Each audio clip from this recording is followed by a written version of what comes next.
सभी दोस्तों को मेरा नमस्कार, प्रणाम, जय श्री राम। दोस्तों, लास्ट लेक्चर में मैंने आपसे डिस्कशन किया था करंट कम्यूटेशन के बारे में। आज की वीडियो में हम डिस्कशन करेंगे वोल्टेज कम्यूटेशन के बारे में। जैसा कि आप यहाँ देख सकते हैं, एक सर्किट यहाँ पर ड्रॉ किया हुआ है। ये वोल्टेज कम्यूटेटेड चॉपर है, जिसको क्लास ए चॉपर भी बोलते हैं। यहाँ पर वोल्टेज कम्यूटेशन बेसिकली उन सर्किट्स में यूज किया जाता है जहाँ पर हाई पावर रिक्वायरमेंट्स होते हैं। तो voltage commutated chopper is one of the simplest and earliest chopper circuit. This chopper is generally used in high power circuits where load fluctuation is not very large. तो this chopper is also known as parallel capacitor turn off chopper, क्योंकि यहाँ पर ये देखिए parallel में capacitor लगा हुआ है चॉपर के, इसलिए इसको generally parallel capacitor turn off chopper भी बोलते हैं, या फिर इम्पल्स कम्यूटेटेड चॉपर, या फिर क्लासिकल चॉपर बोलते हैं। अब ये इम्पल्स कम्यूटेटेड क्यों लिखा है? क्योंकि यहाँ पर एक high negative voltage main thyristor के अक्रॉस आप लगाते हैं, तो जिससे अपनी थायरिस्टर को ऑफ करने में मदद मिलती है। नेक्स्ट, वोल्टेज कम्यूटेशन के बारे में देखिए, एक आगे डिस्कशन करने से पहले इस सर्किट को थोड़ा सा समझ लेते हैं। ये आपके सामने जो सर्किट बना हुआ है, this circuit is basically voltage commutation circuit, जहाँ पर कि ब्लू कलर का जो सर्किट है वो मेन सर्किट है, जिसमें T1 जो है आपका, ये आप देखिए ग्रीन कलर से मैं सर्किल कर रहा हूँ, ये आपका T1 जो है मेन थायरिस्टर है जिसको टर्न ऑफ किया जाना है। और उसके सपोर्ट में ये जो रेड कलर का सर्किट बना हुआ है, ये आपका ऑक्सिलरी सर्किट है, which is commutated voltage commutation circuit. तो जैसे कि आप यहाँ देख सकते हैं, यहाँ इस सर्किट में एक ऑक्सिलरी थायरिस्टर है, डायोड है, इंडक्टेंस और एक कैपेसिटर है। तो दोस्तों, वोल्टेज कम्यूटेशन को डिस्कस करने के लिए हमें कुछ सिंप्लीफाइंग एजम्पशंस की जरूरत होती है। तो एक एक करके ये तीनों ये जो एजम्पशंस हैं वो क्या है वो देख लेते हैं। नंबर वन, जो कैपेसिटर पे इनिशियल वोल्टेज है, बेसिकली जो इनिशियल कंडीशन है, कैपेसिटर वोल्टेज है जो यहाँ पर VDC है, मतलब इसको एक्सटर्नली किसी हमने एक एक्सटर्नल सर्किट से, जो कि यहाँ नहीं दिखाया गया है, उससे मैंने इसको चार्ज किया हुआ है। तो बेसिकली ये जो कैपेसिटर है, इसको हमने चार्ज कर दिया है एक एक्सटर्नल मीन से, और इसकी वैल्यू जो है आपकी, यहाँ पर देखिए ये वाली जो वैल्यू है इसकी, ये VDC है, जिसमें अपर प्लेट पॉजिटिव है, लोअर प्लेट नेगेटिव है। पहली चीज। दूसरी चीज, आई नॉट जो है यहाँ पर जो लोड करंट है, बेसिकली ये वाली, ये जो लोड करंट है इसमें जाएगी, ये लोड करंट आपकी कैसी है? कांस्टेंट है। तो basically this is a current stiff load. तो करंट स्टिफ लोड वो होता है जिसमें करंट आप चेंज नहीं कर सकते, ठीक है? तो हाईली इंडक्टिव सर्किट्स को मान सकते हैं। तो यहाँ पर जो करंट होगी वो कांस्टेंट होगी। थर्ड इंपॉर्टेंट पॉइंट इज, ये जो यहाँ पर डायरेक्शन या पोलरिटीज लिए गए हैं वो सारे पॉजिटिव माने गए हैं। फॉर एग्जांपल जैसे आप देख सकते हैं, IT1 का डायरेक्शन है, आई नॉट है, या फिर कैपेसिटर में जो करंट है, देखिए जो मैंने अपवर्ड दिखाई हुई है यहाँ पर, देखिए इस तरह से अपवर्ड डायरेक्शन दिखाई है, तो ये करंट आपकी, ये जो एरो से दिखा रहे हैं, ये आपकी पॉजिटिव करंट मानी जाएगी, ठीक है?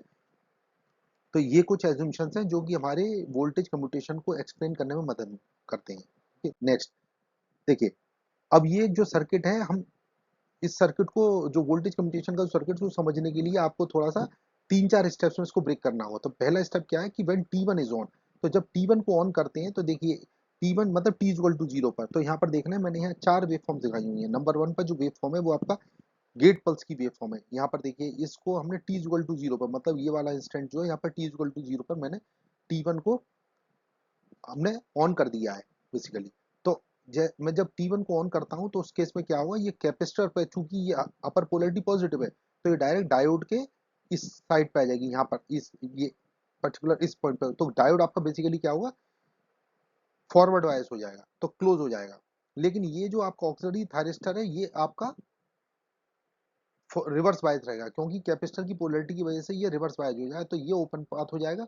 तो कहने का मतलब है, यहाँ पर ये जो रेड कलर का सर्किट है, इसमें एक रेजोनेंट करंट पाथ बन जाएगा, जैसा कि आप ये रेड एरो से देख सकते हैं। तो बेसिकली यहाँ पर एक करंट फ्लो होगा, इस रेड सर्किट में क्लोज पाथ बन जाएगा।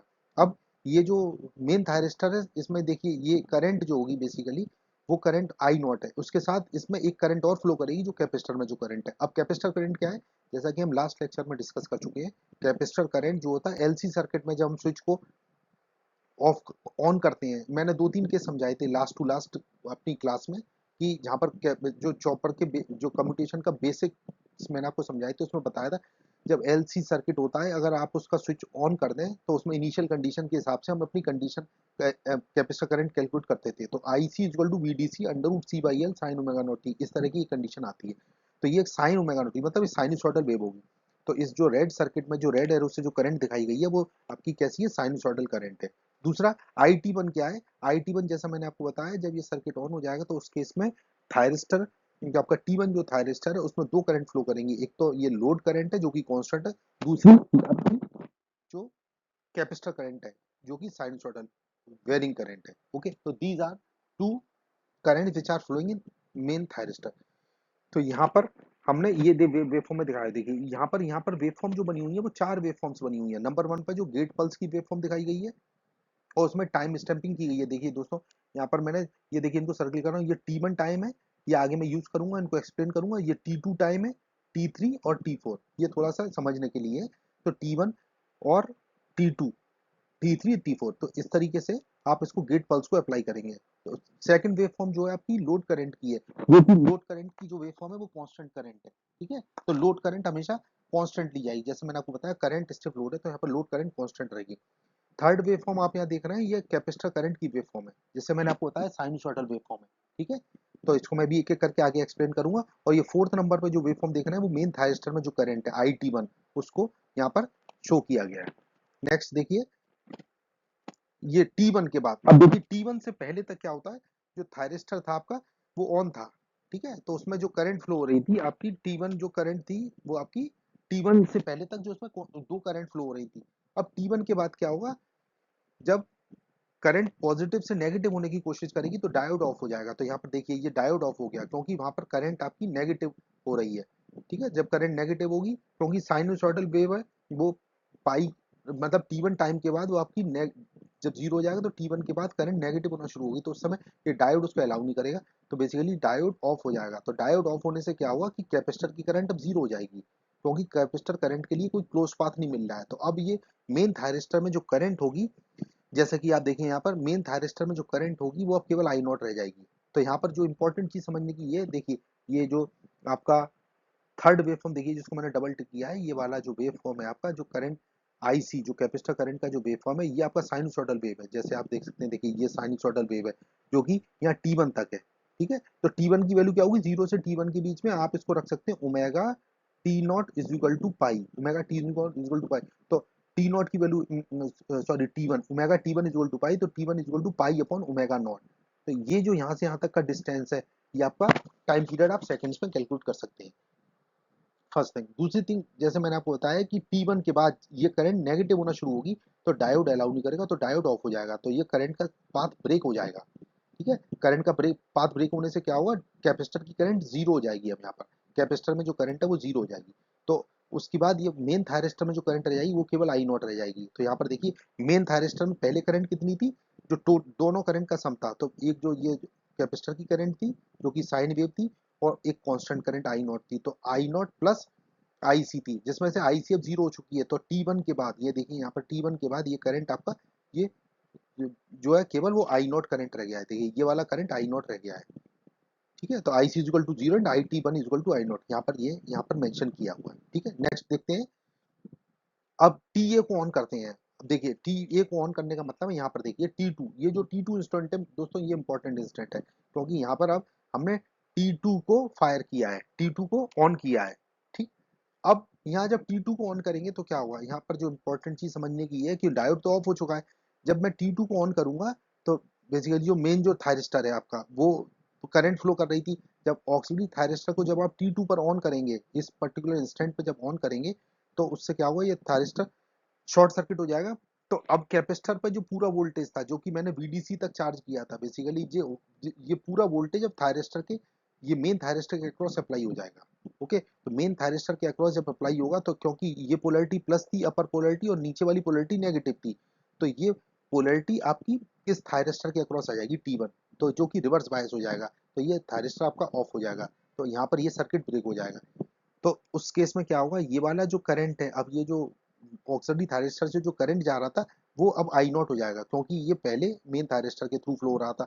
लेकिन जैसे ही मैंने ऑक्सीजन थायरिस्टर को ऑन किया तो ये शॉर्ट सर्किट हो गया और ये कैपेसिटर का पूरा वोल्टेज अब ये T1 के अक्रॉस आ गया। ठीक है, जो कि नेगेटिव बायस है, जो नेगेटिव वोल्टेज है उसको रिवर्स बायस कर देगा। तो ये आई नॉट जो होगा अब आपका ऑक्सीजन थायरिस्टर के थ्रू बाईपास हो जाएगा क्योंकि डायोड सर्किट भी ऑफ हो चुका है। ठीक है, तो अब ये इसका ये सर्किट इस तरीके से समझाया, जैसे रेड एरो से आप देख सकते हैं, ये इस तरीके से ये करंट फ्लो करेगी VDC के थ्रू में ऑक्सीलरी थायरिस्टर से होती हुई लोड के थ्रू, इस तरह से ये पाथ हो जाएगा।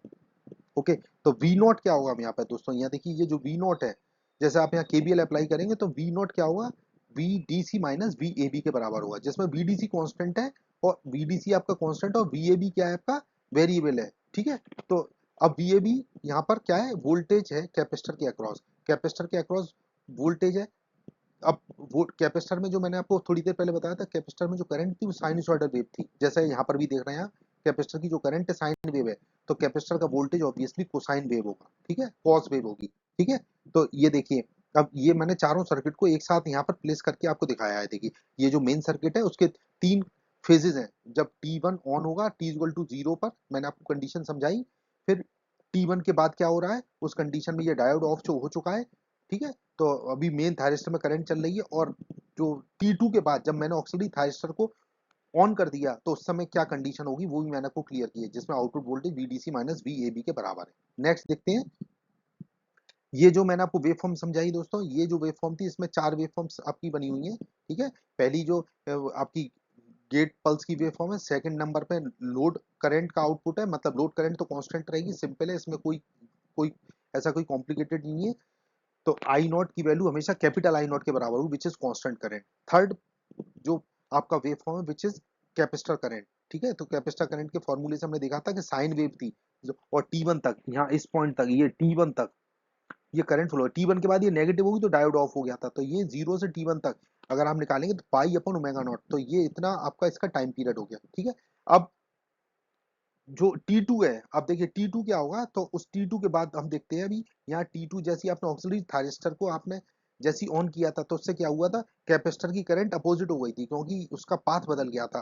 तो कैपेसिटर की करंट अपोजिट हो जाने से क्या हुआ यहाँ पर, ये देखिए, यहाँ कैपेसिटर की करंट जो है, ये जब अपोजिट होगी तो क्या होगा यहाँ पर, ये आपकी मेन जो थायरिस्टर है, मेन थायरिस्टर के अक्रॉस वोल्टेज, जब हैवी वोल्टेज अप्लाई होगा तो वो उससे आपका मेन थायरिस्टर ऑफ हो चुका है, और ये वाला जो मेन थायरिस्टर की करंट उसके बाद T2 के बाद 0 हो जाएगी, जैसा कि आप यहाँ देख सकते हैं, ठीक है। क्योंकि अभी मैंने आपको समझाया, वो करंट का जो डायरेक्शन है वो कैपेसिटर में बदल चुका है, और उसका पाथ भी बदल गया है। तो कैपेसिटर करंट का डायरेक्शन और पाथ दोनों बदल चुके हैं। इसका मतलब ये, अब जो मेन थायरिस्टर की करंट है वो 0 हो गई है। यहाँ पर देख सकते हैं दोस्तों, ये देखिए T2 के बाद जब ऑक्सिलरी थायरिस्टर को मैंने ट्रिगर कर दिया तो ऑब्वियसली मेन थायरिस्टर ऑफ हो चुका है, क्योंकि नेगेटिव वोल्टेज अप्लाई हो चुका है उस पर, तो उसकी करंट जो है अब बाईपास हो गई, ठीक है, जैसा कि हमने अभी उस सर्किट में देखा था।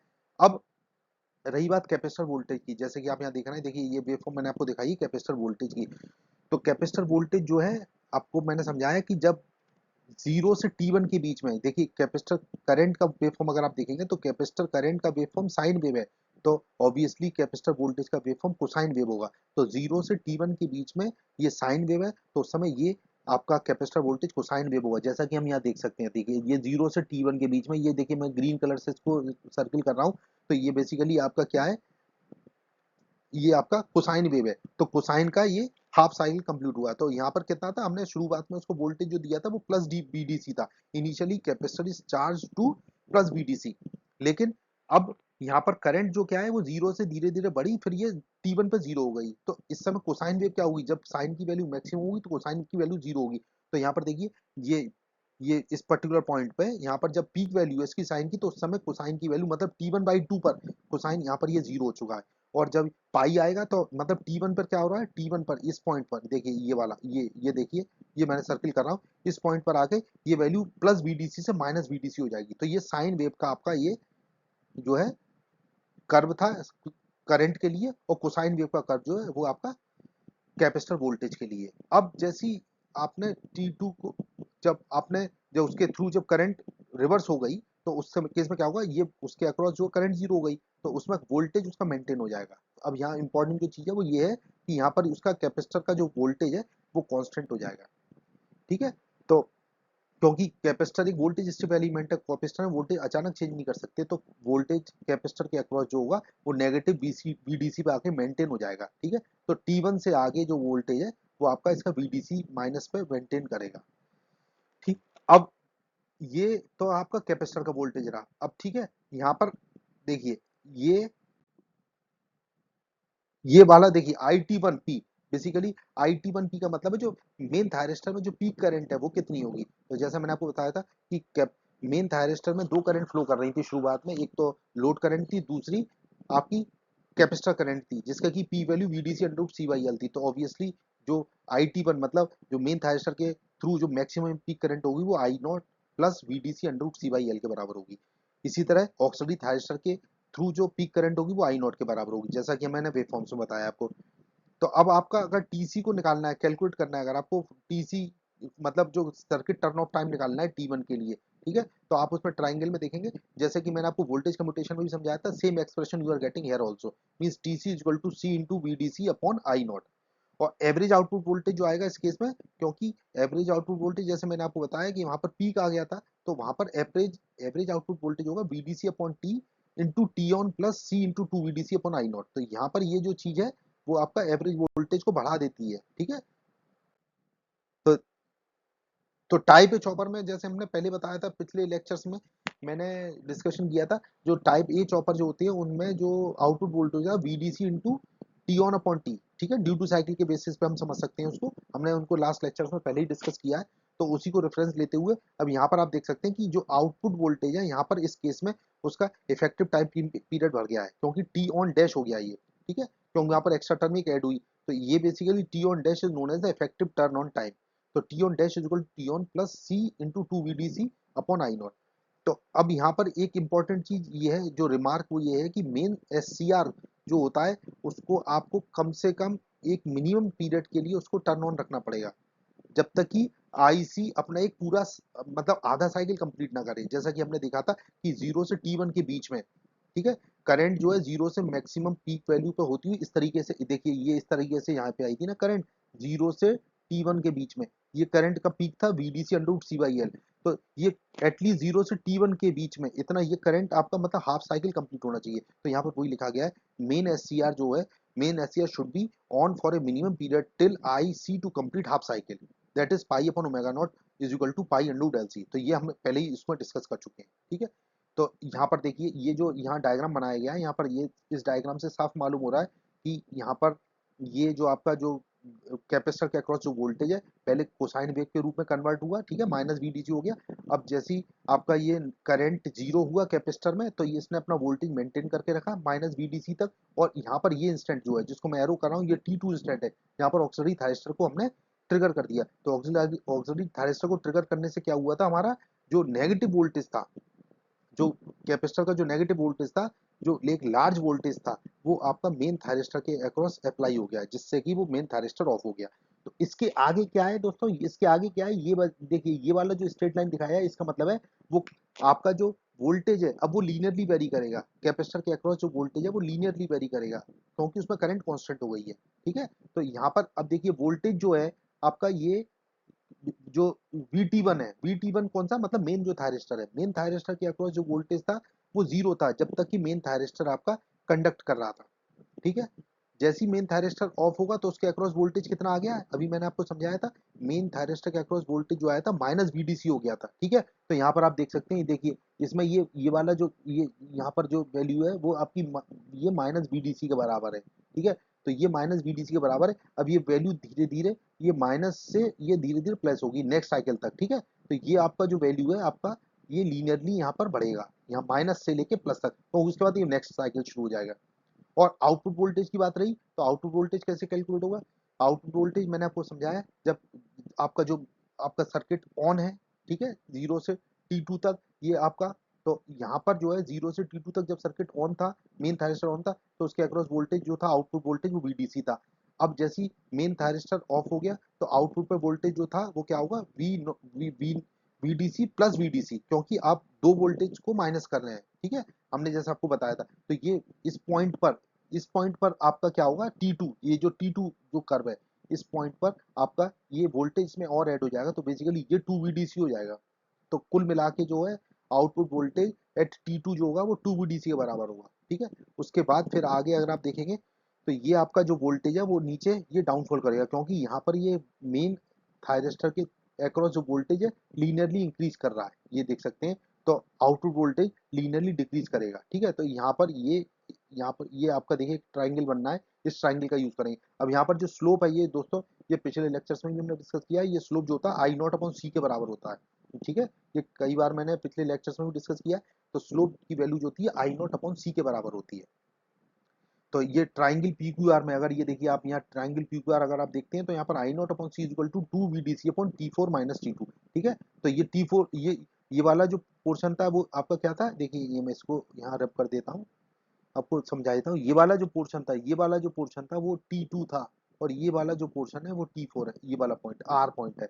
तो T2 से लेके T4 मतलब P से R के बीच की जो वो डिस्टेंस है वो उसको T4 माइनस T2 कह सकते हैं। तो उससे आपका T4 माइनस T2 की वैल्यू आ जाएगी C into two VDC upon I not.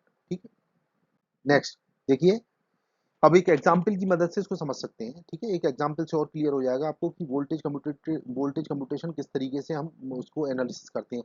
तो एक क्वेश्चन है यहाँ पर, a voltage commutated chopper has VDC equal to 220 volt, load circuit parameters are 0.5 ohms, 2 milli henry and 40 volts. ये वैल्यूज दे रखी हैं। कम्यूटेशन सर्किट पैरामीटर्स दे रखे हैं। एल की वैल्यू है 20 माइक्रो हेनरी और C is equal to 50 micro henry. T on की वैल्यू दे रखी है दोस्तों 800 माइक्रो सेकंड, और कैपिटल टी मतलब टोटल जो टाइम पीरियड है वो 2000 माइक्रो सेकंड दे रखा है। तो यहाँ पर करीब 5-6 पैरामीटर्स कैलकुलेट करने हैं। पहला कैलकुलेशन, तो for a constant load current of 80 amperes, ठीक है, आई नॉट की वैल्यू 80 एम्पियर्स लेते हुए हमें कंसीडर क्या करना है, सबसे पहले इफेक्टिव टर्न ऑन टाइम निकालना है। बी पार्ट में हम बात करेंगे peak current through the main and auxiliary SCR, अभी फॉर्मूले हम सारे देख चुके हैं उसके।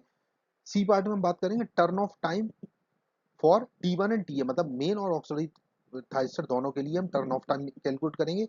फोर्थ पार्ट में हम कैलकुलेट करेंगे टोटल कम्यूटेशन इंटरवल, और उसके बाद फिफ्थ पार्ट में हम बात करेंगे capacitor voltage 150 microsecond after TA is triggered. ठीक है, और last part which is F part, time needed to recharge to capacitor to voltage VDC। ठीक है, क्योंकि मैंने जैसे आपको बताया सेकंड साइकिल में, नेक्स्ट साइकिल में शुरू होगा तो फिर VDC तक उसको चार्ज होने में कितना टाइम लगेगा। तो देख लेते हैं नेक्स्ट इसमें। देखिए सॉल्यूशन में, देखिए ये वैल्यू सारी हमने यहाँ पर ये लिस्ट अपनी बना ली है। ठीक है, अब उसके बेसिस पे फर्स्ट पार्ट में टी ऑन डैश मतलब इफेक्टिव टर्न ऑन टाइम का हमने फॉर्मूला कैलकुलेट किया था, T on plus C into two VDC upon I not. तो उसमें वैल्यूज आप सारी प्लेस करेंगे तो आपके पास आई वैल्यू आ जाएगी आई टी ऑन डैश की 1075 माइक्रो सेकेंड। ठीक है, ये फर्स्ट पार्ट कंप्लीट हो गया। अब बी पार्ट क्या है हमारा, बी पार्ट क्या है, यहाँ पर जो मेन थायरिस्टर है उसके थ्रू पीक करंट कितना होगा। तो जैसा हमने देखा था I not plus VDC under root C by L is the peak current through main thyristor. तो इसमें वैल्यूज पुट करेंगे आप सारी, जैसे यहाँ देखिए देखिए मैं आपको समझा देता हूँ। आई नॉट की वैल्यू 80 है, VDC 220 है, अंडर रूट में सी की वैल्यू दे रखी है 50 माइक्रोफेरेड, और एल की वैल्यू दे रखी है 20 माइक्रो हेनरी। तो इन वैल्यूज को आप जब सॉल्व करेंगे तो आपके पास IT1P मतलब मेन थायरिस्टर की पीक करंट आ जाएगी 427.85 एम्पियर्स।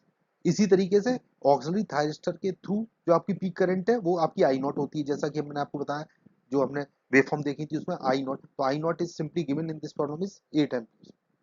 तो आपका ये 8 एम्पियर्स आंसर आ गया।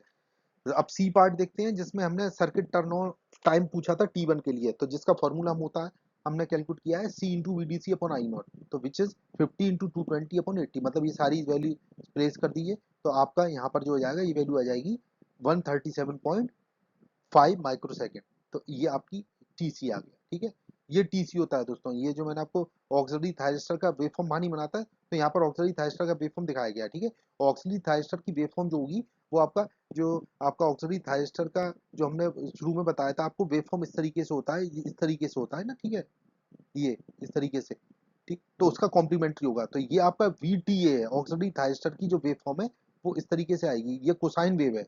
ओके, ये कोसाइन वेव है, ये देख सकते हैं। तो ये TC है, मतलब यहाँ नेगेटिव से ये पॉजिटिव, इसके बीच में ही है, इस पॉइंट से इस पॉइंट का बीच में ये सर्किट टर्न ऑफ टाइम होगा। ठीक, तो इस तरह से हम ये TC कैलकुलेट करेंगे। TC जो अब TA के लिए ऑक्सिलरी थायरिस्टर के लिए निकालना है तो पाई अपॉन 2 मेगा नॉट हो जाएगा। जैसे मैंने आपको दिखाया कि TC की वैल्यू हो जाएगी हाफ होगा ना आधे साइकिल में, तो ये pi upon 2 omega naught pi upon 2 under root LC हो जाएगा। तो VTA अगर आप कैलकुलेट करेंगे तो चूंकि VBA के बराबर होता है, ठीक है, तो ये pi by 2 under root 20 micro henry and 50 micro farad. तो इनको वैल्यूज को सॉल्व करेंगे तो TA की वैल्यू आ जाएगी 49.67 micro second. Next part which is D part, total commutation interval, ठीक है, विच इज 2TC। जैसा कि मैंने ये वेवफॉर्म आपसे डिस्कस की थी, ये देखिए जो कैपेसिटर के अक्रॉस जो वोल्टेज था, ये देखिए कैपेसिटर के अक्रॉस वोल्टेज जो साइन कोसाइन वेव थी, उसके बाद ये कांस्टेंट माइनस VDC तक ही आपका गया था, उसके बाद माइनस VDC पर ये कांस्टेंट हो गई। उसके बाद फिर ये आपका ये माइनस VDC से प्लस VDC तक जाने में, ये देखिए ये वाला ये जो लीनियरली बढ़ रहा है, ठीक है, ये लीनियरली बढ़ रहा है वोल्टेज। तो यहाँ पर कुछ कैलकुलेशंस आप यहाँ सीधे सीधे देख सकते हैं। तो माइनस VDC है, ये क्वेश्चन में दे रखा है, ये देखिए 150 माइक्रोसेकंड दे रखा है, ठीक है। ये सब वैल्यूज को आप यूज करेंगे because T A is on, यहाँ पर ये T2 पर टी ए को हम ट्रिगर करते हैं, ठीक है। तो यहाँ पर ये आपका 150 माइक्रोसेकंड दे रखा है, तो यहाँ पर ये वैल्यूज दे तो हम कैलकुलेट करेंगे। देखिए आई नॉट बाई सी की वैल्यू हो जाएगी एक्स अपॉन 12.5 माइक्रोसेकंड। ये इस ट्राइंगल में अगर आप देखेंगे तो इस ट्राइंगल में आप देखिए ये वाला, ये जो ट्राइंगल है इसमें, ठीक है, सिमिलर ट्राइंगल की प्रॉपर्टीज आप कैलकुलेट करेंगे तो स्लोप है आई नॉट बाई सी है which is also equal to X upon 12.5, ठीक है। तो ये हो जाएगा क्योंकि ये आपको 150 माइक्रो सेकंड है, ठीक, और ये 132.5 माइक्रो सेकंड है, ठीक है। ये कैलकुलेट किया अभी हमने पीछे, तो उसमें से ये माइनस कर देंगे तो ये जो T3 से इसके बीच में, ये T3 से T4 के बीच में जो डिस्टेंस बचेगा, जैसे मैंने आपको बताया था अभी, T3 से T4 के बीच में जो डिस्टेंस बचेगा वो आपका कहलाएगा ये आपका 12.5 माइक्रो सेकंड। तो ये हमने रख दिया वैल्यू यहाँ पर, इनको जब कैलकुलेट करेंगे तो आपकी वैल्यू आ जाएगी आपकी 20 वोल्ट्स, ठीक है। तो I not upon C, last part जो है आपका आई नॉट अपॉन सी निकालना है, तो VDC माइनस माइनस VDC, जैसे मैंने आपको बताया ये वोल्टेज माइनस VDC से प्लस VDC जा रहा है, तो ये इफेक्टिवली क्या होगा, फाइनल माइनस इनिशियल वैल्यू करेंगे तो VDC minus minus VDC upon time period, ठीक है, क्योंकि स्लोप निकालना है। तो टी की वैल्यू आ जाएगी C into 2 VDC upon I not. ये ऑलरेडी फॉर्मूला हमने ड्राइव किया था अभी लास्ट स्लाइड्स में। तो ये 50 माइक्रो फेरेड इंटू ट्वाइस ऑफ 220, ठीक है। ये VDC की वैल्यू क्वेश्चन में दे रखी है और आई नॉट 80 रखा, तो इस तरीके से ये टी की वैल्यू आ जाएगी 275 माइक्रो सेकंड। तो ये आपका एग्जाम्पल जो बता रहा है, इसमें काफी चीज हमने कैलकुलेट करी है। तो basically this example shows how different parameters can be calculated in voltage commutated chopper. देखिए एक एग्जाम्पल और डिस्कस कर लेते हैं। ये एग्जाम्पल आपके सामने है, देखिए ये क्लास ए चॉपर का एग्जाम्पल है। इसमें क्या कर रहे हैं हमने, ये जो जो रेड पर्टिकुलर बॉक्स में जो सर्किट बना हुआ है, ये बेसिकली चॉपर सर्किट है, जो कम्यूटेशन वाला सर्किट है, जिसको मैंने अभी आपको समझाया है, जिसमें हम इंडक्टेंस और कैपेसिटेंस को यूज करके ऑक्सिलरी थायरिस्टर और डायोड को यूज करके हम जो कम्यूटेशन करते हैं मेन थायरिस्टर का, ठीक है। मेन थायरिस्टर हमारा ये है जो TM से लिखा हुआ है, ठीक है। तो इस क्वेश्चन में क्या है, ये क्वेश्चन में जो है ड्यूटी रेशो दे रखा है मेन थायरिस्टर का, that is 0.8 which is much larger than the commutation interval of the maximum allowable reapplied dV by dt in on TM is 50 volt पर माइक्रोसेकंड। अब यहाँ पर ये आपका जो वोल्टेज ग्रेडियंट दे रखा है, तो what should be the theoretical minimum value of C1। तो यहाँ पर C1 की, ये एक्चुअली डिजाइन प्रॉब्लम है, यहाँ पर जो C1 की मिनिमम थ्योरेटिकल वैल्यू क्या होनी चाहिए जिससे ये कंडीशंस मीट आउट हो, मतलब उसका जो रीअप्लाइड जो dV by dt है, जो वोल्टेज ग्रेडियंट है, वो 50 वोल्ट पर माइक्रोसेकंड पर आपका मेंटेन कर जाए। ओके, तो हमने यहाँ पर कहा है कि assume current ripple through L naught to be negligible. तो यहाँ पर 4 ऑप्शन दिए थे, देखिए उसमें कैसे कैलकुलेट होगा उसको देख लेते हैं। तो यहाँ पर डी की वैल्यू 0.8 है, ओके, और ये आपका dv बाई dt दे रखा है 50 माइक्रो सेकंड, ठीक है। तो आई क्या होता है, आई इक्वल टू ये फॉर्मूला जो हमने चॉपर्स में आपको हमने डिस्कस किया था, ठीक है, क्लास ए चॉपर है, तो I equal to D into VDC upon R होगा। ये ऑलरेडी फॉर्मूला हम पहले देख चुके हैं, ठीक है। तो यहाँ पर वैल्यूज पुट कर दीजिए, डी की जगह मैंने 0.8 रख दिया जो क्वेश्चन में दे रखा है, VDC की वैल्यू 100 है और आर की वैल्यू इसमें 8 दे रखी है, तो ये आएगा आपका वैल्यू जो 10 एम्पियर्स। तो जब टी ए ऑन होगा तो IC1 क्या होगा, C D V point D T के बराबर होगा, ठीक है। मेन कैपेसिटर के जो कैपेसिटर लगा हुआ है उसके थ्रू करंट क्या होगी, C D V point D T से, which is also equal to I not, okay. तो ये C1 की वैल्यू हो जाएगी I not upon D V point D T, तो ये आ जाएगा 10 अपॉन 50 वोल्ट पर micro second, so that C1 comes out to be 0.2 micro farad. तो दोस्तों ये जो था आपका वोल्टेज कम्यूटेशन के बारे में मैंने आपको समझाया, ठीक है। और इसके बाद नेक्स्ट वीडियो में बात करूंगा कॉम्प्लीमेंट्री कम्यूटेशन के बारे में, ठीक है। तो अगर ये दोस्तों आपको ये वीडियो पसंद आया हो तो मेरे चैनल को आप सब्सक्राइब करें, लाइक करें और इसको शेयर करें। और आपने इस वीडियो को देखा उसके लिए आपका बहुत बहुत धन्यवाद। Thank you and please wait for my next video which is on complementary commutation. जय श्री राम।